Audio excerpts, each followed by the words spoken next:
kepahaman dan pegangan yang benar. Garis bawah tanda pagar. Manusia yang berada di atas jalan yang benar ada dua golongan.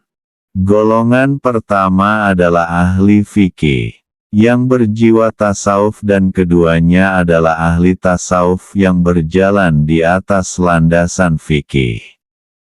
Berpegang kepada salah satu di antara fikih dan tasawuf bermakna berpegang kepada separuh dari kebenaran. Berpegang kepada fikih semata-mata dengan menolak tasawuf bermakna mengambil bagian lahir syariat saja. Berpegang kepada tasawuf dengan membuang fikih bermakna mengambil batin syariat saja. Berpegang kepada lahir syariat tanpa batinnya dibolehkan dan sudah memadai untuk diiktiraf sebagai orang Islam. Tetapi pegangan yang demikian tidak sempurna. Berpegang kepada batin syariat saja tanpa lahirnya adalah tidak mungkin, kecuali mereka yang sedang dikuasai oleh jazbah. Mereka yang demikian, dimaafkan. Kesempurnaan syariat adalah gabungan lahir dan batinnya. Istilah syariat hendaklah diberi definisi yang lengkap dan benar. Syariat mengandungi tarekat, hakikat, dan makrifat. Tarekat, hakikat dan makrifat bukanlah sesuatu yang di luar syariat atau lain dari syariat. Tindakan mengasingkan syariat, tarekat, hakikat dan makrifat menjadi jalan menjalarnya kekeliruan. Dalam masyarakat, kaum muslimin haruslah sadar bahwa tarekat adalah satu bagian dari syariat. Demikian juga hakikat dan makrifat. Syariat adalah umpama air yang mengalir dan menghidupkan. Tarekat, hakikat dan makrifat. Tarekat, hakikat dan makrifat yang tidak dibasahi oleh air syariat adalah umpama pokok yang ditanam di atas batu. Tidak ada air menghidupkannya. Syariat adalah umpama nyawa yang memberi kehidupan kepada tarekat, hakikat dan makrifat.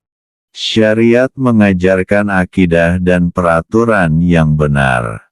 Rasulullah Shallallahu Alaihi Wasallam menolak ketuhanan Isa Al-Masih, Uzair dan patung-patung karena ia bertentangan dengan akidah yang diajarkan oleh syariat. Rasulullah Shallallahu Alaihi Wasallam menolak keislaman puak takif yang meminta dikecualikan dari mengerjakan sholat karena ia menyalahi peraturan syariat. Abu Bakar As-Siddiq memerangi Musailamah bin Hatib yang mengaku menjadi nabi karena pengakuan demikian menyalahi akidah yang diajarkan oleh syariat. Abu Bakar As-Siddiq juga memerangi kaum muslimin yang enggan mengeluarkan zakat selepas Rasulullah Shallallahu Alaihi Wasallam wafat. Karena perbuatan demikian menyalahi peraturan syariat. Tentara Islam berperang, membunuh dan dibunuh karena menyebarkan syariat. Sekali lagi diperingatkan maksud syariat adalah syariat lahir dan syariat batin, meliputi perkara-perkara seperti Islam, iman, perbuatan tubuh badan dan amalan hati. Al-Quran mengajarkan supaya beriman dan beramal saleh, jangan dipisahkan keduanya. Tidak ada amal disebut saleh tanpa iman. Tidak berdiri iman tanpa amal saleh. Rasulullah Shallallahu Alaihi Wasallam memiliki dua jenis ilmu. Pertama adalah ilmu yang mengenai hukum dan peraturan. Dinamakan ilmu ahkam. Kedua adalah ilmu mengenai perkara gaib, rahasia dan misteri. Dinamakan ilmu asrar. Ilmu ahkam biasanya dipanggil ilmu fikih dan ilmu asrar dipanggil ilmu tasawuf. Istilah ilmu fikih dan ilmu tasawuf digunakan selepas zaman Rasulullah Shallallahu Alaihi Wasallam. Pada zaman baginda Rasulullah Shallallahu Alaihi Wasallam yang dikenali, hanya satu ilmu saja, yaitu ilmu Al-Quran.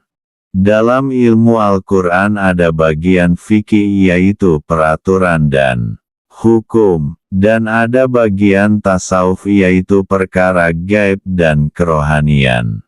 Rasulullah Shallallahu Alaihi Wasallam menyampaikan kedua-dua jenis ilmu tersebut kepada sahabat baginda Shallallahu Alaihi Wasallam secara bersama, bukan terpisah. Para sahabat pula memperturunkannya kepada generasi yang datang kemudian. Ulama yang menerima kedua-dua jenis ilmu tersebut dinamakan pewaris Nabi.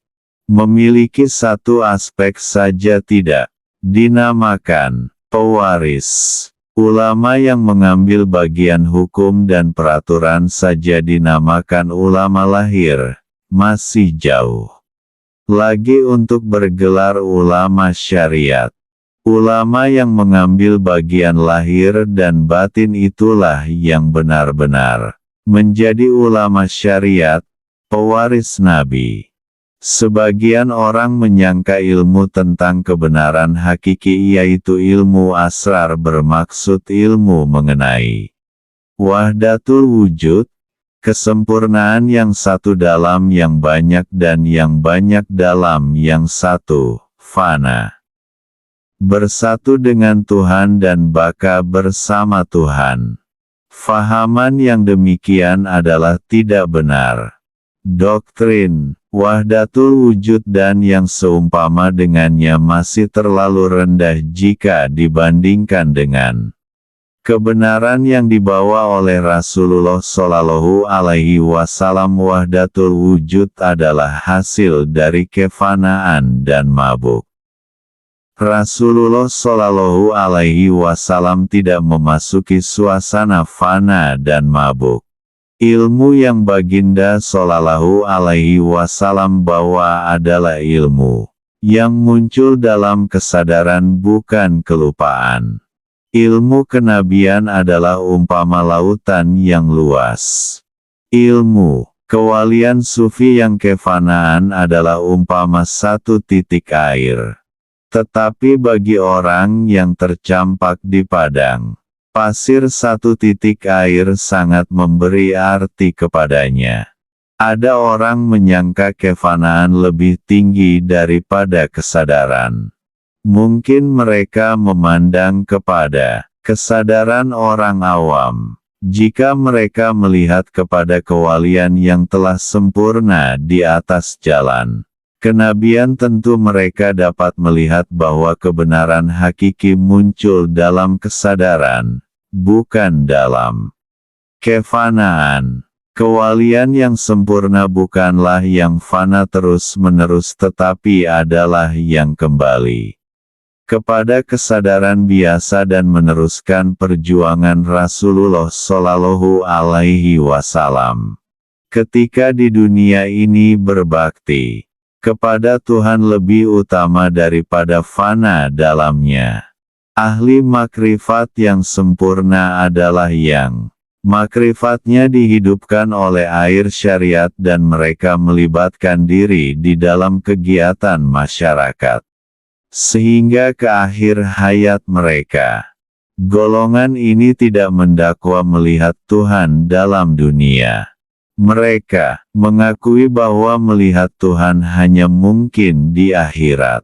Mereka melihat maut sebagai jambatan buat mereka sampai kepada kekasih mereka. Rasulullah Shallallahu Alaihi Wasallam dan para sahabat beriman kepada perkara gaib seperti beriman kepada Allah Subhanahu wa Ta'ala dan sifat-sifatnya berdasarkan kenyataan yang dibawa oleh Al-Quran. Wali-wali Allah yang sempurna juga beriman menurut iman Rasulullah Shallallahu Alaihi Wasallam dan para sahabat. Bilangan wali-wali yang sampai kepada peringkat ini setelah melepas kewalian sufi adalah sedikit. Selain mereka, ulama dan orang-orang Islam yang awam juga beriman cara demikian. Iman pada kewalian sufi juga bersumber pada penyaksian. Dinamakan iman syuhudi. Sufi yang beriman secara syuhudi mungkin bercampur dengan orang umum, dan mungkin juga tinggal sendirian. Walaupun sufi jenis ini bercampur dengan orang banyak tapi tidak secara keseluruhan dirinya. Batinnya atau hatinya masih memandang ke atas, mencari-cari atau menanti-nanti. Lahirnya sibuk dengan manusia tetapi batinnya karam tenggelam dengan Tuhan. Keadaan sufi yang demikian berbeda dengan keadaan Rasulullah Shallallahu Alaihi Wasallam. Baginda Rasulullah Shallallahu Alaihi Wasallam berhadap kepada makhluk secara keseluruhan, terlibat jiwa dan raga dalam berdakwah mengajak manusia kepada jalan Allah Subhanahu wa Ta'ala. Sufi yang masih memandang atau mencari-cari ke atas menunjukkan dia belum bebas sepenuhnya dari pengaruh kefanaan dan mabuk dan dia belum mencapai matlamat, sekalipun dia sudah bisa bergaul dengan orang umum. Sufi yang sudah sampai ke penghujung perjalanannya menetap dalam kehidupan harian secara menyeluruh, berhadapan dengan kehidupan dunia secara keseluruhan jiwa, raga, tanpa mencari-cari yang di atas atau mencungkil semula pengalaman yang telah dilalui dalam kewalian sufi dahulu. Ketika sufi dalam proses menaik yang banyak hilang lenyap, hingga asma dan sifat juga hilang dari alam kesadarannya, tidak ada yang disaksikan melainkan wujud mutlak. Tuhan kurniakan kepada sufi itu apa yang dia kehendaki, sesuai dengan amanah dan tugas yang akan ditanggungnya kelak. Dalam proses menurun pula sufi kembali sepenuhnya pada kesadaran biasa yang padanya ada perhatian kepada yang banyak. Dalam keadaan kesadaran semula itu tidak ada yang menarik minatnya kecuali hidup sebagai Muslim biasa. Mereka hanya menjalankan perintah Tuhan dan mengajak manusia kepada jalan Tuhan. Setelah mereka menyelesaikan tugas dakwah dan mendekat kembali ke hadrat ilahi, mereka beralih pada iman tanpa penyaksian kepada iman secara penyaksian, iman syuhudi. Jangan menganggap kembali kepada kehidupan dunia sebagai kecacatan atau ditolak dari majelis Tuhan. Jangan menyangka fana dalam Tuhan lebih baik daripada berkhidmat melayani kepada makhluk Tuhan. Sufi yang kembali kepada dunia bukan dengan kehendaknya sendiri. Mereka turun dari kesadaran alam tinggi, keluar daripada suasana penyatuan kepada suasana perpisahan adalah dengan perintah Allah Subhanahu wa Ta'ala. Sufi yang kembali kepada dunia tunduk kepada kehendak Allah Subhanahu wa Ta'ala dengan melepaskan kehendak diri sendiri. Golongan sufi yang kembali kepada kehidupan dunia itu bergabung dengan golongan ulama, sama-sama bekerja menyebarkan agama yang dibawa oleh Rasulullah Shallallahu Alaihi Wasallam, yaitu yang menggabungkan lahir dan batin syariat. Dakwah adalah pekerjaan yang paling mulia. Dakwah ulama ditimbang dengan darah syuhada dan lebih berat. Dalam apa juga keadaan para sahabat Rasulullah Shallallahu Alaihi Wasallam adalah contoh teladan terbaik untuk semua zaman. Kelebihan para sahabat sebagai generasi Muslim yang pertama tidak bisa ditandingi oleh generasi yang datang kemudian. Generasi pertama melebihi yang lain karena mereka memiliki iman yang dilahirkan oleh hubungan secara langsung dengan Rasulullah Shallallahu Alaihi Wasallam, iman yang lahir dari penyampaian secara langsung oleh baginda Rasulullah Shallallahu Alaihi Wasallam lebih berkesan dan utama daripada iman yang lahir dari cara-cara lain. Para sahabat tidak melalui fana dan jazbah, tidak ada bersatu dengan Tuhan dan baka bersamanya. Mereka tidak menerima tajalli atau penzahiran Tuhan. Kelebihan mereka terletak pada takwa bukan pada kasyaf, tajalli, zauq dan mabuk. Kelebihan mereka adalah karena mereka mempraktekkan sunnah Rasulullah Shallallahu Alaihi Wasallam, berperang bersama-sama baginda Rasulullah Shallallahu Alaihi Wasallam dan menanggung berbagai macam kesusahan demi agama Allah Subhanahu wa Ta'ala. Mereka mendapat kebenaran hakiki dalam kesadaran melalui bimbingan wahyu yang disampaikan oleh Rasulullah Shallallahu Alaihi Wasallam.